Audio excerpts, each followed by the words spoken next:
Bwana Yesu asifiwe, Bwana Yesu asifiwe sana mpenzi mtazamaji kutokea popote pale ulipo. Ni matumaini yangu tena kwamba neema ya Bwana iko pamoja na wewe na Mungu amekutunza, amekulinda na kukupatia nafasi hii na kukuwezesha kusikiliza kipindi hiki kutokea popote pale ulipo. Ninamwamini Mungu kwa ajili ya kutenda mambo makubwa na ya ajabu katika maisha yako. Kwa siku ya leo unapoendelea kuangalia siku 50 za Pentekoste, leo tupo siku ya 24, tunakaribia nusu. Siku ya kesho ndipo tutakapokuwa tunafikisha nusu, ambayo ni siku ya 25 katika siku 50 za Pentekoste ndani ya mwaka huu wa 2025.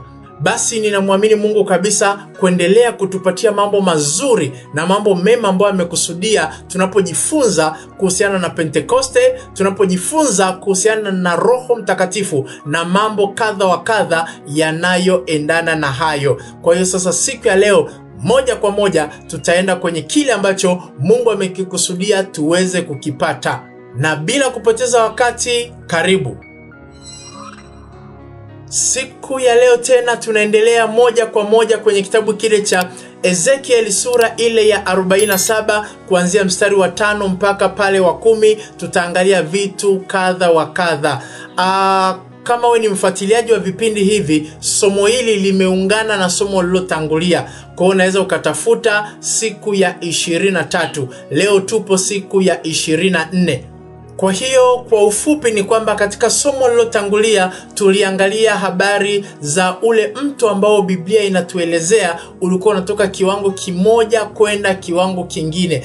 Ezekiel kulikuwa na mtu ambaye anamvusha mto, na mto maji yake yalikuwa kwenye viwango tofauti tofauti. Na tunapoongelea maji ni picha ya Roho Mtakatifu, sio Roho Mtakatifu. Roho Mtakatifu ameonekana kama maji kwenye maandiko mengi. Hata Yesu mwenyewe ukiangalia kule kwenye Yohana sura ya 7 mstari wa 37, Biblia inatuambia hata siku ile kubwa ya sikukuu, Yesu akasimama akapaza sauti akisema, mtu yote mwenye kiu aje kwangu anywe. Na mistari inayofuata pale chini natuambia haya mambo Yesu aliongea kwa habari za Roho Mtakatifu ambao wale waliomwamini, yani wanafunzi wake, walikuwa hawajampokea bado, kwa sababu Yesu alikuwa bado hajapaa kwenda juu mbinguni.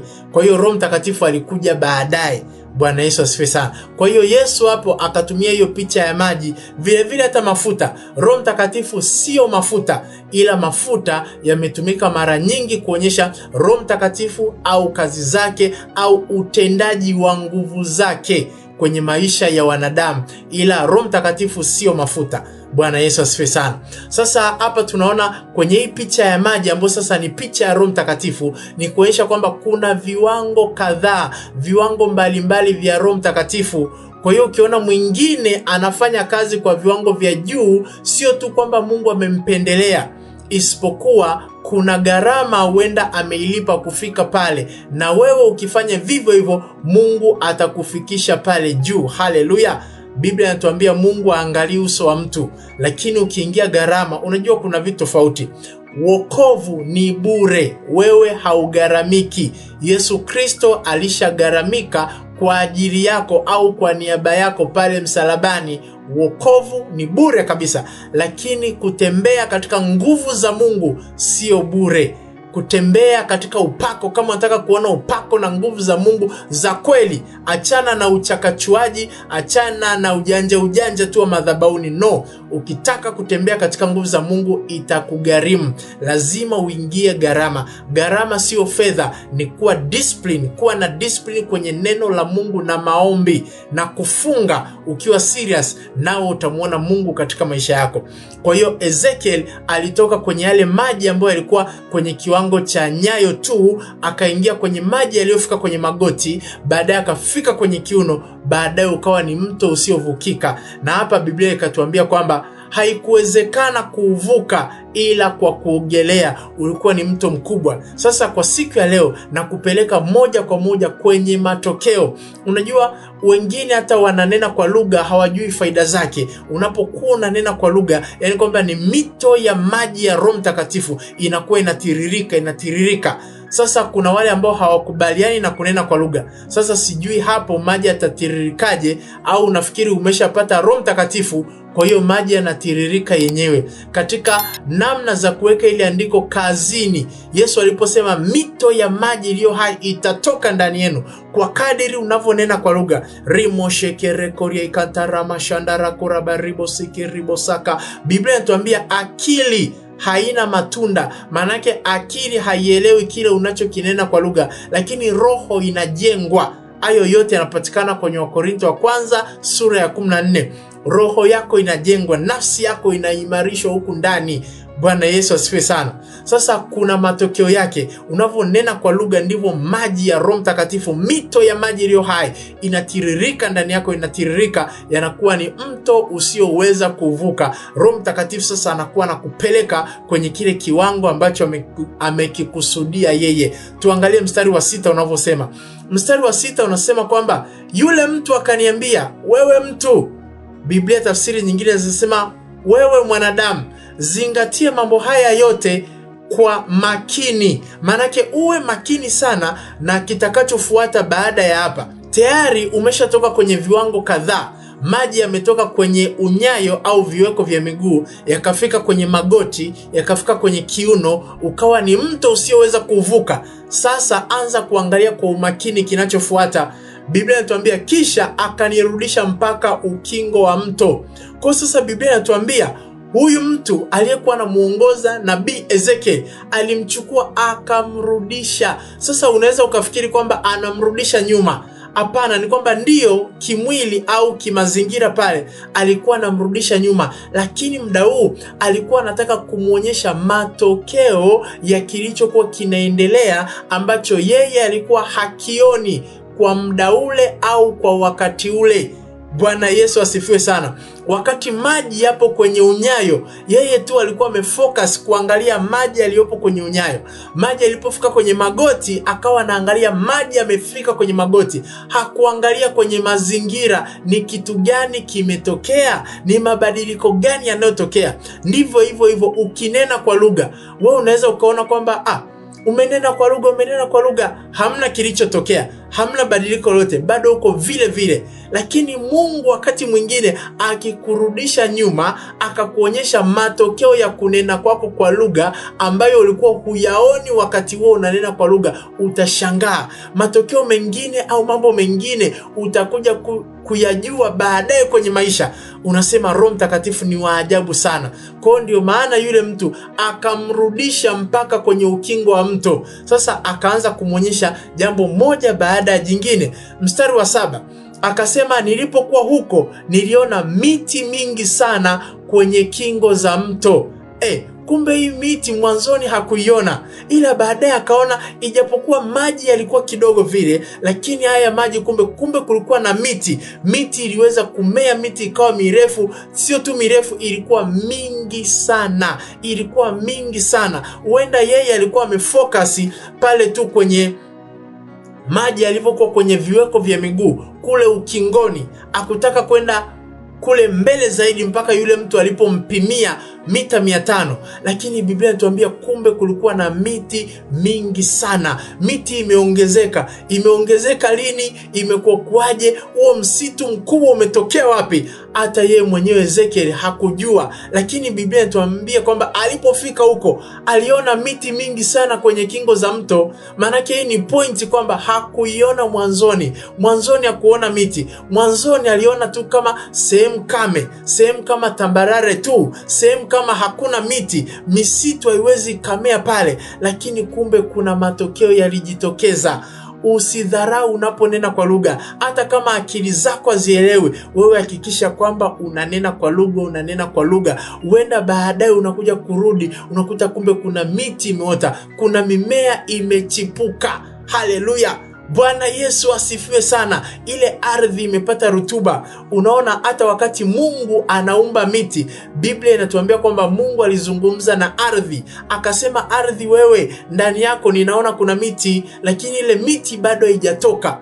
Kwa hiyo ilitoka kwa neno la Bwana. Mungu akasema ardhi na itoe miti. Kwa hiyo ikatoka miti ya kila aina na maua na mimea na mazao mbalimbali. Vyote vilikuwa vimejificha kwenye ardhi. Unaponena kwa lugha, kuna vitu vimejificha kwenye maisha yako bado havijaonekana. Kwa kadiri unavyonena kwa lugha, baadaye unashangaa hiki kimetokea wapi? Unakutana na baraka nyingine ambazo hukuziomba kwa Mungu. Haleluya, hukuziomba kwa Mungu. Unashangaa tu baraka zinakutafuta wewe. Kwa nini? Kwa sababu wewe umebezi na Roho Mtakatifu. Umempatia Roho Mtakatifu nafasi ili maisha yako ayatumie, ili maisha yako ayapeleke kama apendavyo yeye. Baadaye unashangaa mambo makubwa na ya ajabu ambayo yamejitokeza bila wewe kujua. Ndio maana Mungu anataka tunene kwa lugha ili tusikontroliwe, tusiongozwe tu na kile ambacho akili zetu inafahamu, lakini ili tuweze kuongozwa na kile ambacho Mungu anakijua kulingana na mazingira tuliomo. Haikuishia hapo kwenye miti. Faida nyingine au kitu kingine kilichojitokeza, mstari wa 8 Biblia inatuambia, akaniambia maji haya yanatiririka kupitia nchini hadi Araba, na yakifika huko yatayafanya maji ya bahari ya chumvi kuwa maji mazuri. Haleluya. Yakifika huko yanafanya yale maji ya chumvi kuwa maji mazuri. Jambo la kwanza, kwa nini hapa neno Araba limetumika? Araba lilikuwa ni jangwa. Araba lilikuwa ni jangwa, ilikuwa ni sehemu kame, sehemu ambako hakuna mto, hakuna mimea, hakuna pori, hakuna nini. Ni sehemu, ni jangwa, ni kame tu. Kwa hiyo hapa Biblia imetaja Araba kwa makusudi kabisa. Mto ukitoka hapo unaanza kupita kwenye majangwa, na Biblia inatuambia hatimaye inapita jangwani, inafika mpaka kwenye bahari ya chumvi. Bahari ya chumvi, kwa nini ni bahari ya chumvi? Kwanza, bahari ya chumvi kwa Kiingereza inaitwa the Dead Sea. The Dead Sea, which means that sea is dead. Yani manake ni bahari mfu au bahari iliyokufa. Yani bahari iliyokufa ni bahari ambayo haizai tena, haina uhai. Kwa hiyo yale maji kuwa mazuri manake ni kwamba kuleta uhai na uzima. Bwana Yesu asifiwe sana. Unajua, unaponena kwa lugha, unapopata muda wa kunena kwa lugha, unanena rimo shendere korie kantara kora marabosaka, rikorie kantere moshendere bosaka, ripa shentere kora maribosiki. Kwa kadiri unavyonena kwa lugha, haijalishi hata ukipita kwenye jangwa, hata ukipita kwenye nini, hautakaukiwa, hautasikia kwamba umekaukiwa. Hata ndugu zako akikutenga, hautajisikia kwamba umeachwa na yoyote. Bwana Yesu asifiwe sana. Hata kama ndiyo imejitokeza kwenye kazi zako, unaona kabisa umepata hasara, umeingiza hasara, lakini hautaifeel. Hata kama upo katikati ya hofu, hata kama umefukuzwa kazi, yani ile amani ya moyo wako haiwezi kaondoka. Yani jua hapo kwamba ni mto wako unapita katikati ya jangwa, unapita katikati ya mahali pakame. Mungu yuko pamoja na wewe, hata kuacha wala hata kupungukia. Kwa hiyo hayo ndo matokeo ya kufuata uongozi wa Roho Mtakatifu au kunena kwa lugha kila wakati na kila mahali. Bwana Yesu asifiwe sana. Aya, ukitoka hapo jangwani, ukikutana sasa na mambo ambayo ni mambo mafu, mambo yaliyokufa, hiyo ndo bahari ya chumvi, maji yake yanakuwa mazuri. Wewe unapokutana na watu wenye misiba, watu wenye huzuni, watu ambao wamesononeka, watu ambao wamekata tamaa, wewe ndo unaleta ile faraja, wewe ndo unaleta yale matumaini tena. Watu wanakuwa wameshakata tamaa, jamani haiwezekani, lakini kwa sababu umekuja na mito ambayo inatiririka kutoka ndani yako, rimo shenderebo sakara korie kantarakora baribo sheke. Biblia inatuambia wakati mwingine unaweza ukanena kwa lugha, yani huku ukiwa unaomba, na wakati mwingine unaweza ukaimba kwa roho au kuimba kwa lugha nyingine. Kwa hiyo unaweza tu kujikuta uko unaimba rimo shanda ramashende, remo siki rima shende, riko rama shanda rama, rako siki rima shende, rimo sanda rama. Unavoimba katika roho, zile chemichemi hazikauki ndani yako. Haleluya. Kwa hiyo ile mito inaendelea kububujika kila wakati. Ile mito inabubujikia uzima wa milele. hata ukutane na msiba, hata ukutane na mambo magumu, wewe ndo unafanya yale mazingira yanakuwa mazuri, kwa sababu umekuja na mto wako. Na hata kama ile ni bahari ina chumvi, bahari haiwezi kuathiri mto. Wewe ile mito inayotoka ndani yako ndiyo inayoathiri bahari. Haijalishi ukubwa wa matatizo, kwamba matatizo ni makubwa kiasi gani. Unapokuwa na Roho wa Mungu ukajifunza kutembea naye, utashangaa kuona maisha yako yanakuwa tofauti. Maisha yako yanakuwa ni maisha ya ibada. Haleluya! Kumwabudu Mungu na kumwimbia na kumtukuza yeye ni vitu vinavyo flow, vitu vinatiririka kivyepesi kwenye maisha yako. Jifunze kutembea na Roho Mtakatifu. Haya ni matokeo ambayo Biblia hapa imetutajia kwenye Agano la Kale. Ni mambo ya ajabu kabisa, yanashangaza. Tuendelee mstari wa 9. Mstari wa 9 anasema, kila mahali mto huu utakapopita kutaishi aina zote za wanyama na samaki. Haleluya! Unajua jangwani ndo hivyo, wanyama wengi hawapatikani jangwani. Uwezi ukakutana na samaki jangwani, utajiuliza huyu samaki anatafuta nini jangwani? Lakini Biblia hapa imetuambia kila mahali ambapo mto huu utapita, mto huu utakapofika. Ni kama Bwana Yesu mwenyewe alipokuwa hapa duniani, kila alipofika alitenda mema, alipeleka amani. Kulipokuwa na misiba akaleta uzima, kulipokuwa na magonjwa akaleta uponyaji na afya, kulipokuwa na masononeko na huzuni akaleta faraja na tumaini la kweli. Sasa Biblia inatuambia kila mahali mto huu utakapopita. Kumbuka mto upo ndani yako wewe, wewe ndio hekalu la Mungu. Bwana Yesu asifiwe sana. Hata kwenye Ezekieli 47 ukiisoma vizuri, ilikuwa ni hekalu linaelezewa litakavyokuwa. Hekalu hili linaelezewa kwenye Agano la Kale, lakini kwenye Agano Jipya Mungu anasema sisi ndo hekalu la Mungu, tunakaa ndani yake. Haleluya! Kwa Biblia inatuambia kila mahali mto utakapopita, vitu vyote vitakuwa vinaishi. Wanyama aina zote wataishi na samaki aina zote wataishi, kwa sababu mto umefika huko. Akaendelea akasema, mto huu utayafanya maji ya bahari ya chumvi, kama nilivyokuambia, bahari iliyokufa au bahari ya chumvi, kuwa maji baridi. Yani maji ambayo yalikuwa yamegandamana, maji ambayo hayaeleweki, maji yana chumvi, utamu haupo tena. Kwa hiyo inayafanya maji yanakuwa fresh. Sio tu baridi kwa maana ya ubaridi, lakini ule ufresh. Maji yanakuwa fresh, chumvi inaondoka, mambo yanakuwa mazuri kabisa. Na akamalizia akasema, kokote utakapopita utaleta uhai. Haleluya!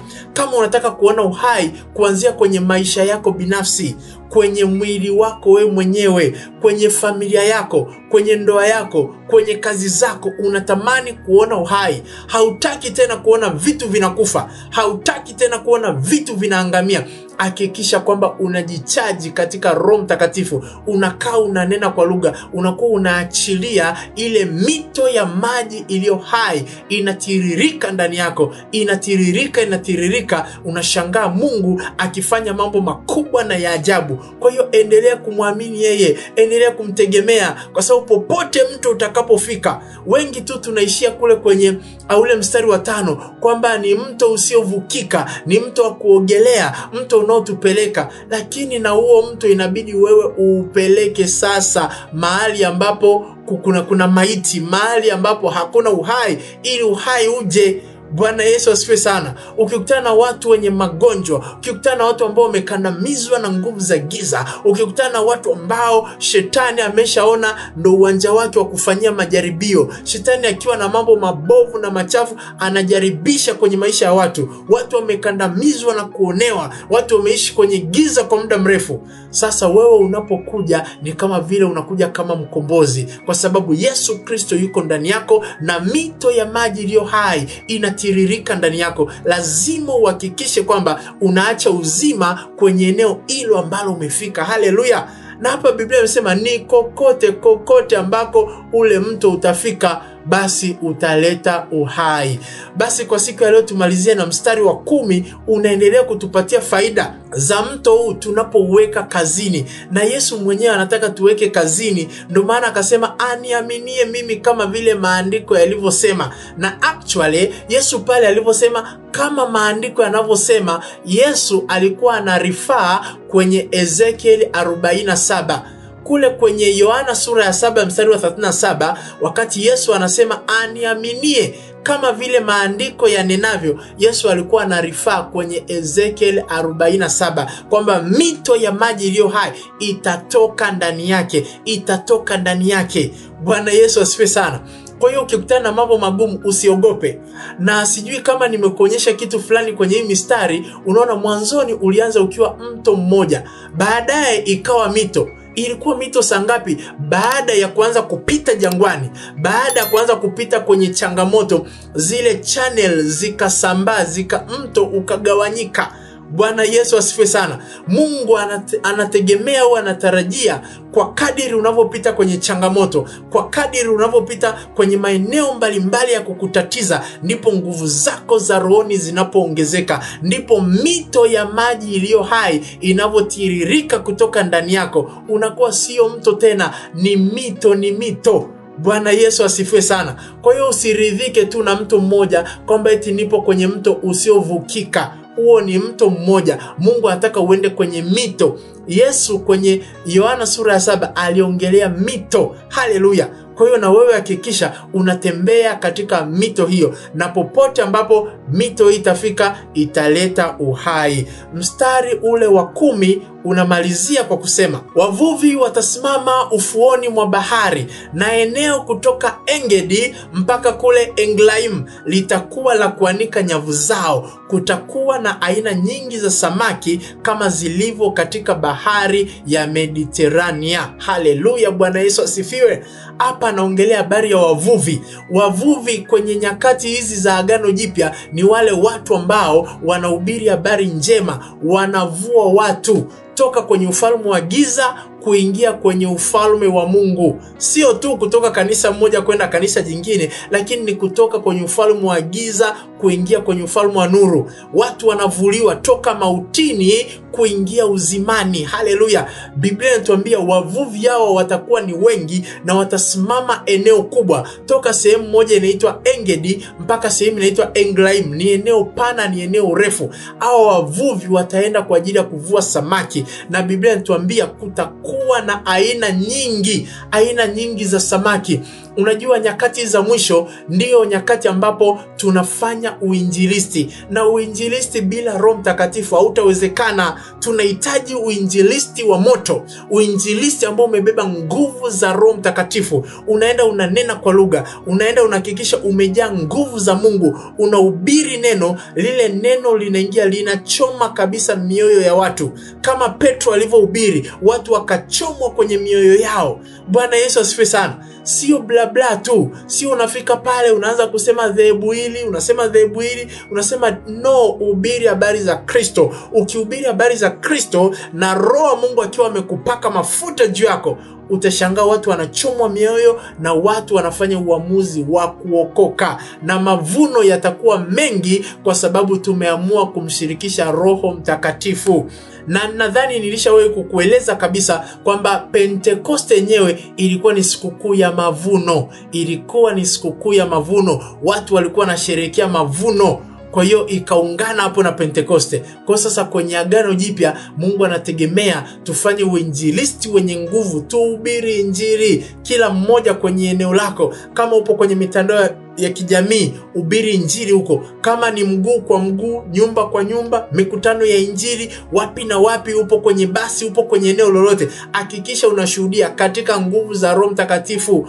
Usitumie tu vitu vya kukariri kwamba umejifunza hapa, umejifunza na pale, unaenenda hivyo. Hapana. Bwana Yesu asifiwe sana. Mtegemee Mungu na Mungu atakuwa pamoja na wewe katika kila eneo na katika kila hatua ya maisha yako. Mungu hatakuacha wala Mungu hatakutupa. Utakapofanya uinjilisti namna hiyo, utashangaa kuona mavuno makubwa. Angalia kwa mfano kwenye kitabu cha Matendo ya Mitume, kwenye ile sura ya 8, kuna mtu anaitwa Filipo, aliteremkia Samaria. Alipoingia kule alihubiri injili, mambo ya ajabu yalitokea. Mji mzima wakaamua kumfuata Bwana Yesu, wakalikubali neno, mji mzima wa Samaria, kwa sababu Filipo alienda na nguvu za Mungu. Hakuenda na maspika na vyombo. Sisemi kwamba ni vibaya, na kwenye nyakati zetu spika ni nzuri kabisa, lakini hakikisha una nguvu za Mungu unapokwenda kuhubiri injili, unamtegemea Roho Mtakatifu.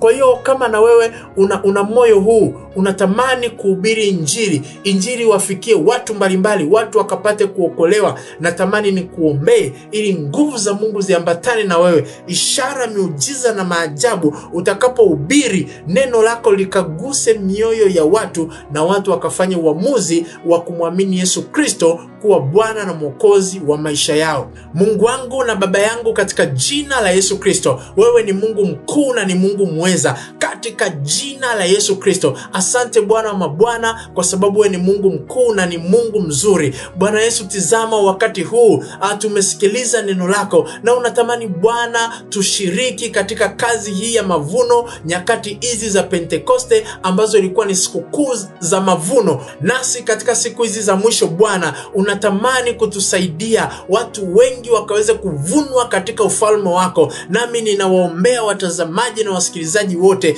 katika jina la Yesu Kristo. Roho Mtakatifu akayabadilishe maisha yao, Roho Mtakatifu akayajaze maisha yao katika jina la Yesu Kristo. Wanapokushuhudia wewe Bwana Yesu, wanapotangaza neno lako, iwe ni kwenye mitandao ya kijamii, iwe ni kwenye television mbalimbali, iwe ni kwenye channel za Kikristo, channel mbalimbali, iwe ni mtaani, iwe ni nyumba kwa nyumba, iwe ni mikutano ya injili, Roho Mtakatifu ukaende na watu hawa katika jina la Yesu Kristo, katika jina la Yesu Kristo. Riko ramasaka rabo sheke, riko riekanda ramashanda rapo rabo siki, katika jina la Yesu Kristo. Neema yako Bwana ikawe pamoja nao, ukawatetee, ukawapiganie, ukawasaidie katika jina la Yesu Kristo. Ukawajaze Roho Mtakatifu, wanapoeleza habari za neno la Mungu wasifanye wao kama wao, lakini Roho Mtakatifu ukafanye pamoja nao katika jina la Yesu Kristo. Naomba neema yako ya ajabu ikawatangulie na kuwaongoza katika yote wanayofanya,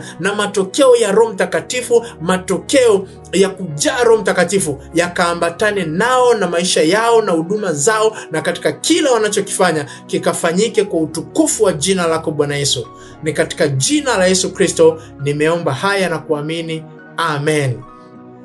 Amen, amen, amen. Basi mpenzi mtazamaji, nipende kumtukuza Bwana Yesu tena kwa wakati huu ambao ametupatia kujifunza neno la Mungu pamoja. Katika vipindi vijavyo tutaendelea na masomo mengine kadha wa kadha. Basi kwa siku ya leo ulikuwa pamoja nami Pastor Joseph Mtasa toka Rema Outreach Church, na Mungu wangu akubariki sana. Kwa heri.